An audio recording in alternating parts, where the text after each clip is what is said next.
Some last wishes are meant to bring peace, but this one was buried for 19 years.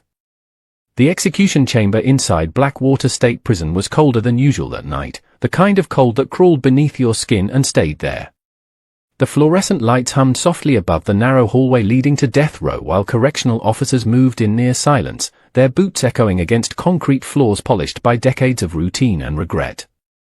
Officer Rebecca Hayes stood near the steel security gate with a clipboard pressed tightly against her chest, her sharp grey eyes fixed on the digital clock mounted above the corridor.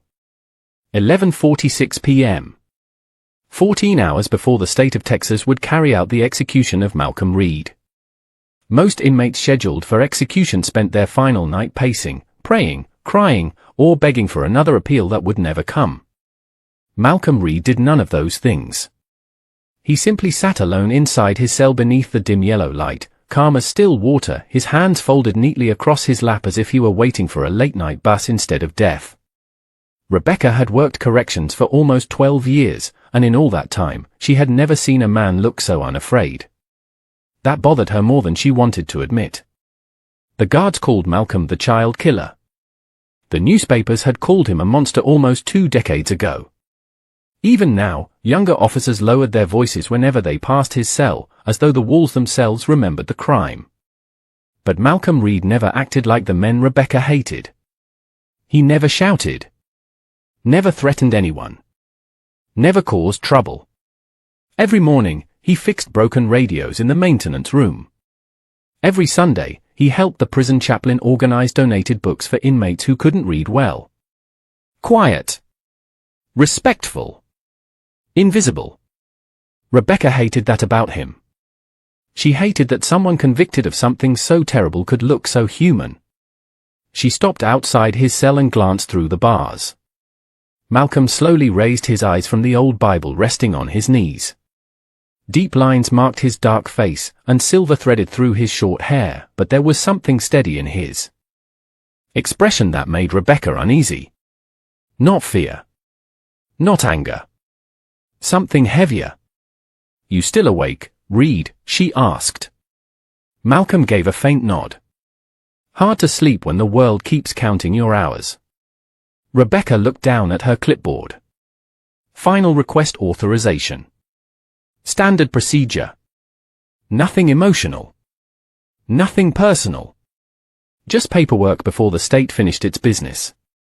"The warden approved your final request interview," she said flatly. "You can ask for a meal, a phone call, spiritual counseling. Same options as everyone else." Malcolm stared at the floor for several seconds before speaking again. "Officer Hayes," he said quietly, "before I die, there's something buried behind my old church." Rebecca frowned immediately. "What?" Malcolm lifted his eyes toward her again, and for the first time that night, his voice carried something fragile beneath the calm. "My daughter deserves to know the truth." The hallway seemed to freeze around those words. Somewhere down the corridor, a metal gate slammed shut with a thunderous bang, but Rebecca barely heard it. She kept staring at him through the bars while a strange pressure tightened in her chest. "What truth?" she asked carefully. Malcolm looked toward the tiny window above his bunk where rain tapped softly against reinforced glass. "The kind that ruins people," he whispered. Then he slowly closed his Bible, folded his hands again, and said the words Rebecca Hayes would replay in her head for the rest of her life. "And I'm running out of time." Rain rolled down the narrow prison windows in crooked silver lines while Officer Rebecca Hayes walked alone through the administrative hallway carrying Malcolm Reed's inmate file beneath her arm. The building felt different after midnight. Quieter. Heavier. The usual sounds of radios and distant conversations had faded into a low mechanical hum from old fluorescent lights that buzzed above the empty corridor. Rebecca pushed open the records room door and stepped inside. Shelves packed with dusty inmate boxes stretched wall to wall beneath pale overhead lighting, and the air smelled faintly of paper, coffee, and cold metal. She placed Malcolm's file on the table and stared at it for several seconds without opening it. Something about the way he said those words kept echoing inside her mind. "My daughter deserves to know the truth." Rebecca hated sentences like that. Every inmate claimed there was some hidden truth, some missing detail, some mistake nobody else saw. Over the years she had learned that guilt came wrapped in excuses more often than honesty. But Malcolm Reed had not sounded desperate. He had sounded tired. That difference unsettled her. She finally opened the file. The first page showed the old booking photo taken 19 years earlier. Malcolm looked younger then, broader shoulders, darker hair, but the eyes were exactly the same. Calm. Controlled. Almost impossible to read. Below the photograph sat the headline from an old Houston newspaper clipping. Local musician sentenced in high-profile child murder case. Rebecca leaned back slowly in her chair. She remembered hearing about the case years ago during academy training. The media had covered it non-stop for months. Angry crowds outside the courthouse. Television reporters calling Malcolm a predator before the trial had even ended. According to the official report, 7-year-old Lily Brooks disappeared from a neighborhood church picnic outside Houston. 3 days later, authorities found her abandoned backpack near an old drainage canal almost 20 miles away. Malcolm Reed became the primary suspect after a witness claimed they saw his truck near the church parking lot that evening. There was no confession. No physical evidence directly tying him to the scene. But prosecutors built a timeline strong enough to convince the jury. Rebecca flipped deeper into the file. Interview transcripts. Psychological evaluations. Appeal denials. Newspaper articles stained yellow with age. Then she stopped suddenly on a page near the back. Family contact records. One name appeared over and over during Malcolm's first 3 years in prison. Ariana Reed. Daughter. Age 8 at time of sentencing. Rebecca frowned. The visitation logs ended abruptly 16 years earlier. No visits. No calls. No letters returned. One final note from prison administration sat clipped beneath the records. Family requested no further contact. Rebecca exhaled quietly and rubbed her temples. Outside the records room, thunder rolled faintly over the Texas sky. She glanced again at Malcolm's photograph. Why now, she whispered to herself. Why wait until the last night? Her eyes drifted toward another page buried beneath the newspaper clippings. A handwritten statement from Malcolm during his sentencing hearing. Rebecca almost skipped it until one sentence caught her attention. If keeping silent protects my family, then silence is what they will get from me. Rebecca froze. The room suddenly felt colder. She read the sentence again more slowly this time. Protects my family. Not protects himself. Family. A strange feeling crept into her chest, one she had spent years training herself to ignore inside prison walls. Doubt. She closed the folder sharply and stood from the table. Somewhere deep inside Blackwater State Prison, a steel gate slammed shut with a violent metallic echo that rolled through the building like distant thunder. Rebecca looked toward the dark hallway outside the records room, then back at Malcolm's file one final time. 11 hours remained before the state planned to end his life. And for the first time since joining corrections, Officer Rebecca Hayes was beginning to wonder if the wrong man had spent 19 years waiting to die. By 2:15 in the morning, Blackwater State Prison had settled into the kind of silence that only existed in places built to hold regret. The storm outside had grown heavier, rain hammering against the razor wire fences while flashes of distant lightning illuminated the guard towers in pale bursts of white. Officer Rebecca Hayes stood beside the coffee machine near Central Control, staring absently at the steam rising from a paper cup that had already gone cold in her hands. Across the room, 2 younger correctional officers laughed quietly while watching a football highlight reel on the mounted television, but Rebecca barely heard them. Her mind kept drifting back to Malcolm Reed's file. More specifically, one sentence buried deep inside 19 years of paperwork. If keeping silent protects my family, then silence is what they will get from me. She hated that sentence now because she could not stop thinking about it. "You look like you saw a ghost," Sergeant Daniel Mercer said as he walked into the control room carrying a stack of transport logs beneath one arm. Mercer had worked Blackwater for 26 years and carried himself with the tired confidence of a man who had seen too much to be surprised by anything anymore. Rebecca forced a faint shrug. "Just reading Reed's file." Mercer scoffed immediately. "Do not waste your sympathy on that man." Rebecca looked up carefully. "You knew him long." "Long enough." Mercer set the logs down beside the desk and poured himself coffee. "Reed has fooled half this prison into thinking he is some harmless old saint.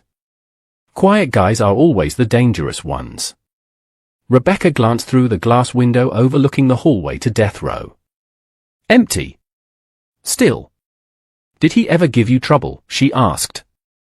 Mercer shook his head slowly. "That is the strange part. 19 years and not one disciplinary incident. Never fought anybody. Never yelled. Never even cursed at staff." He paused before taking a sip of coffee. "But monsters do not always look like monsters." Rebecca remained silent. Somewhere overhead, thunder rolled across the Texas sky again, low and heavy enough to vibrate faintly through the ceiling tiles. Mercer leaned against the desk and lowered his voice. "You know what bothers me about Reed?"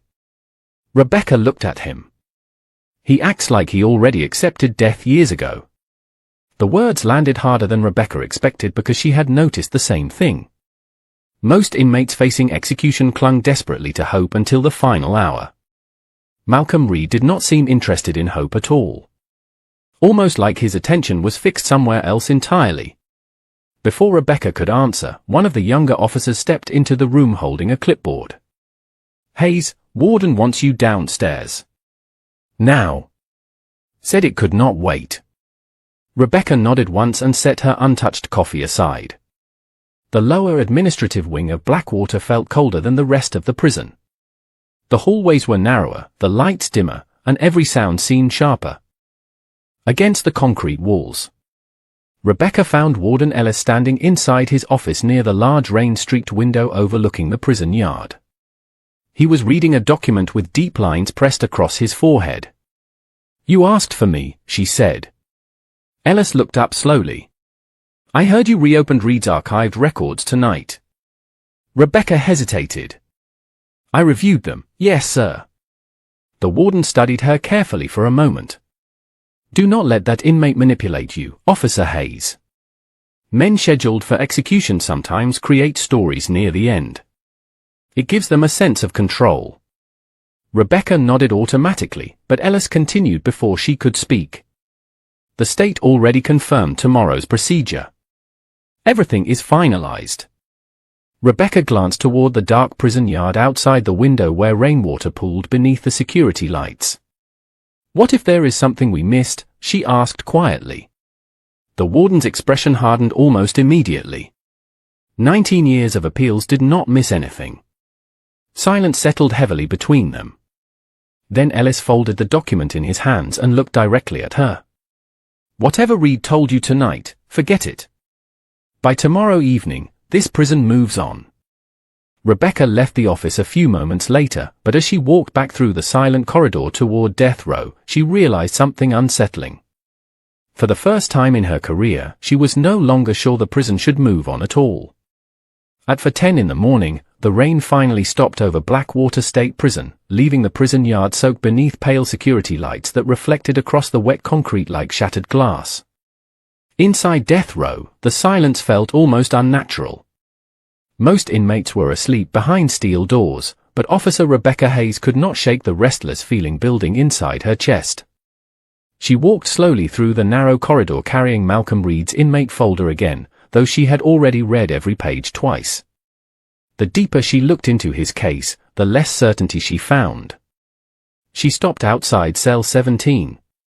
Malcolm sat exactly where she had left him hours earlier, calm beneath the dim overhead light with his hands folded across. The small wooden table bolted to the floor.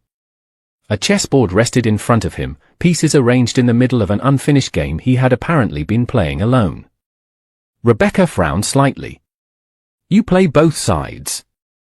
Malcolm glanced at the board without smiling. Most people do.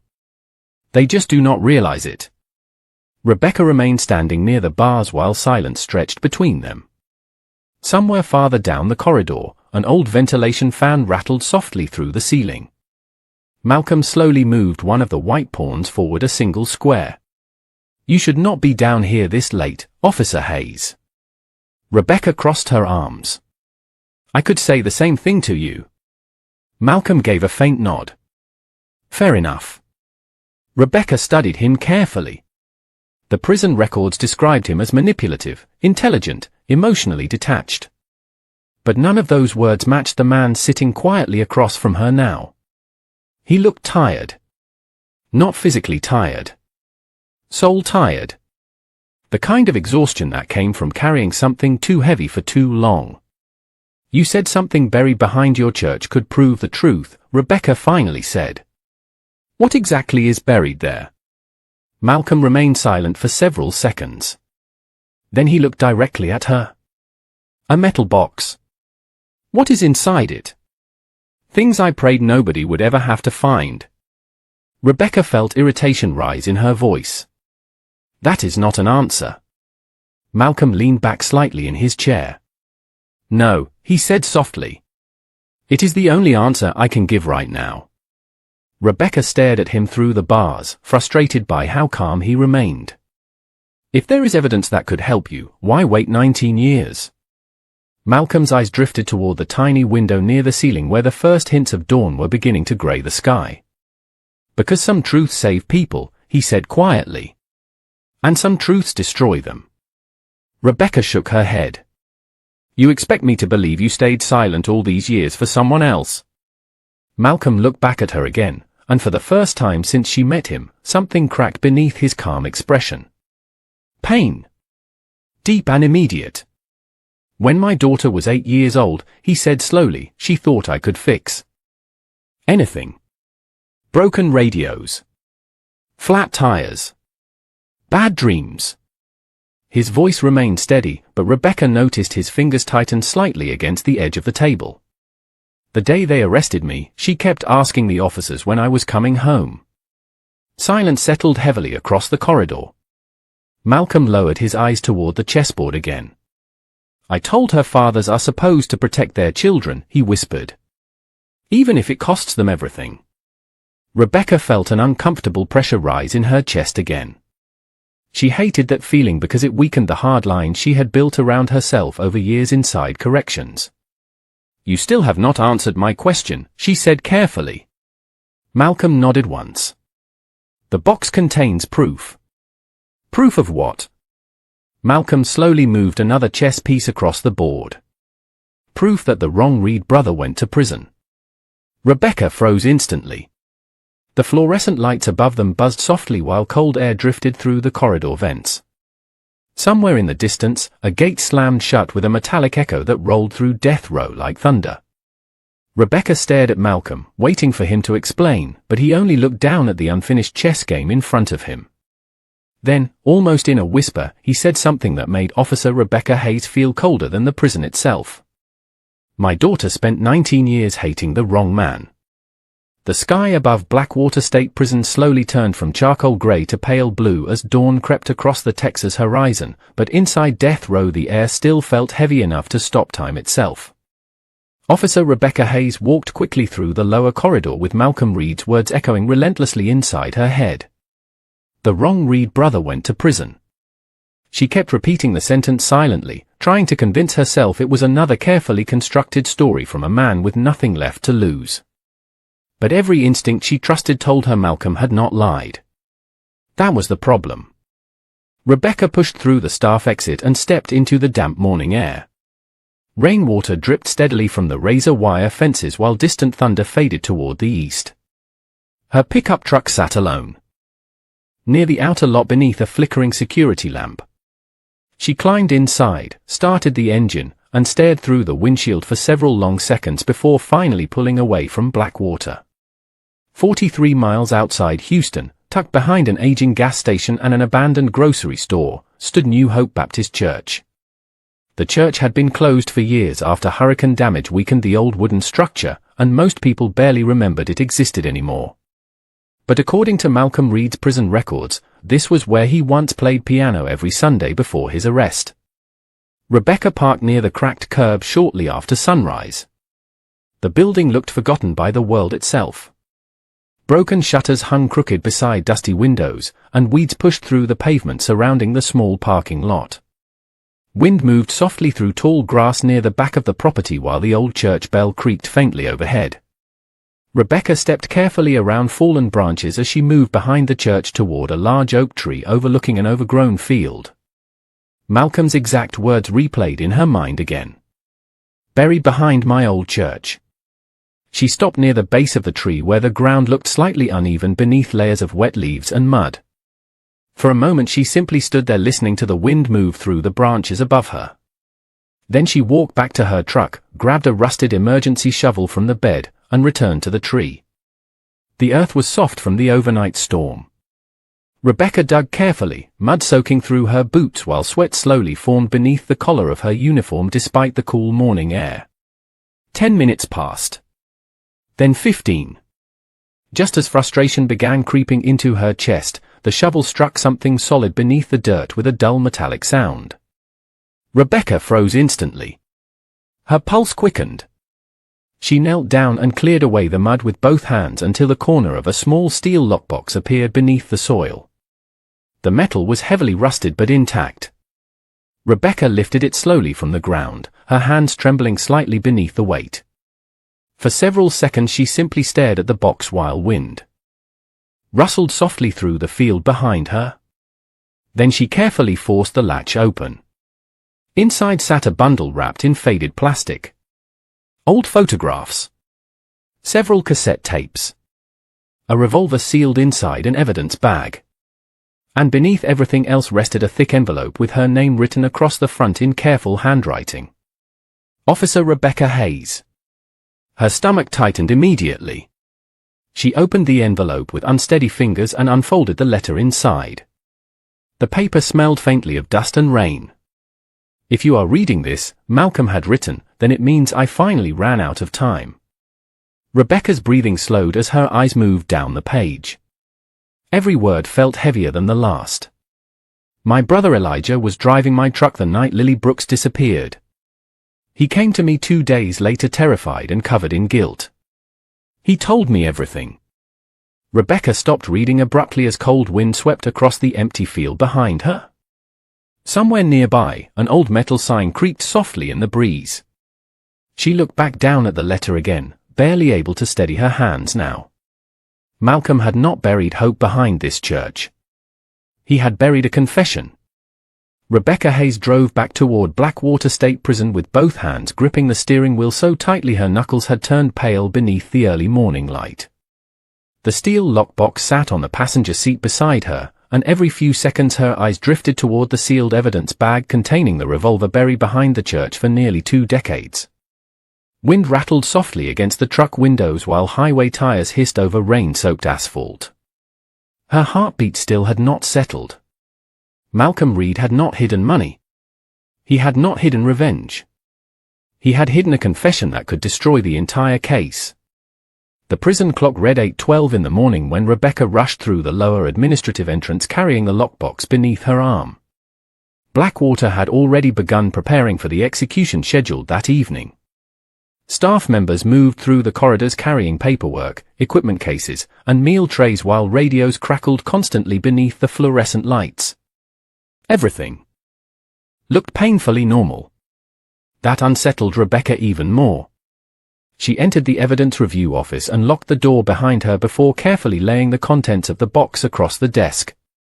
The photographs came first. Most showed Malcolm with his younger brother Elijah years earlier outside the old church. Family cookouts. Fishing trips. Christmas mornings. In every picture Elijah looked almost identical to Malcolm except for one detail. His eyes. Malcolm's eyes carried calm. Elijah's carried restlessness. Rebecca moved to the cassette tapes next. She found an old tape recorder in the storage cabinet and pressed play. Static crackled briefly before a shaky male voice filled the room. "My name is Elijah Reed," the voice said quietly. Rebecca froze. If anybody is hearing this tape, then Malcolm finally stopped protecting me. Rebecca slowly sat down in the chair beside the desk as the recording continued. Elijah explained that he had borrowed Malcolm's truck the night Lily Brooks disappeared. He admitted driving near the church picnic while under the influence of drugs and panic after causing an accident near the drainage road. His voice repeatedly broke apart beneath heavy breathing and long stretches of silence. But one sentence made Rebecca's blood run cold. "Lily was alive when I left her. I swear to God she was alive." Rebecca stopped the tape immediately. Her pulse pounded loudly inside the silent office. The original case reports had claimed Lily Brooks died shortly after disappearing. But if Elijah's statement was true, then the timeline prosecutors built against Malcolm could have been completely wrong from the beginning. A hard knock suddenly rattled the office door. Rebecca quickly shut off the tape recorder. "Hayes?" Sergeant Mercer's voice